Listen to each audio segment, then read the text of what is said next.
You wake up and your body feels like lead. Your brain refuses to boot up, and simply keeping your eyes open feels like a physical weight you aren't strong enough to carry. Then you take that first sip of coffee. Within 45 minutes, the fog lifts. You feel sharp, focused, and ready to move. This sudden burst of alertness feels like a surge of power, but coffee actually contains zero physical or caloric energy to fuel your body. Drinking coffee is like slapping a piece of thick tape over your phone's low battery warning. You've hidden the alert, but the actual battery is still draining at the exact same rate. Caffeine is a neurological imposter that actively hacks your brain's internal communication system. To understand how it pulls off this deception, we have to look at how we feel tired in the first place. Inside your head, sleepiness isn't just a feeling, it's a precise chemical calculation. Every second you spend awake acts like a ticking clock, producing a chemical called adenosine. Think of it as your body's tiredness messenger.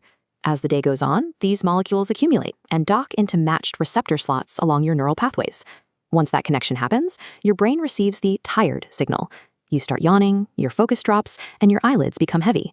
This docking process is a critical biological safeguard, a hardwired system designed to force you to shut down and rest before your body sustains damage from exhaustion.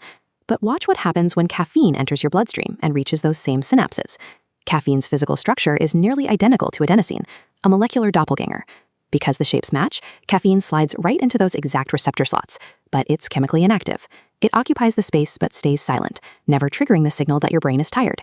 It's like someone reserving every seat in a movie theater before the audience gets inside. When the real tiredness messengers show up, the receptors are occupied and they have nowhere to sit. Your brain becomes blinded to its own exhaustion. The feeling of waking up is actually just the sudden inability to feel your own fatigue. This total silence from your tiredness receptors actually triggers an internal alarm. When your brain detects zero sleep signals despite you being active for hours, it assumes a true survival emergency is underway and responds by flooding your system with dopamine and adrenaline. Your heart rate climbs, your muscles become alert. That familiar caffeine high, it's actually the symptoms of your body's primitive fight-or-flight response.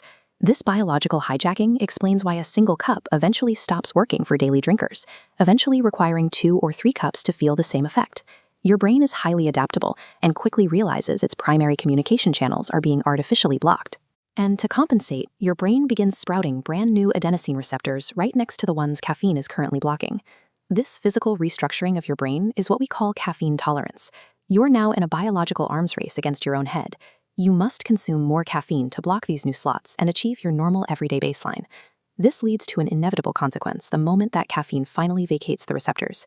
A massive backpack of accumulated adenosine instantly floods into every newly opened receptor at once.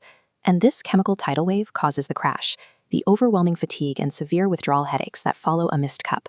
Ultimately, your morning coffee acts as a temporary pause button on your biology, suspending the signals of a body that still needs rest. Next time you take a sip, remember you aren't creating energy. You are just delaying the inevitable.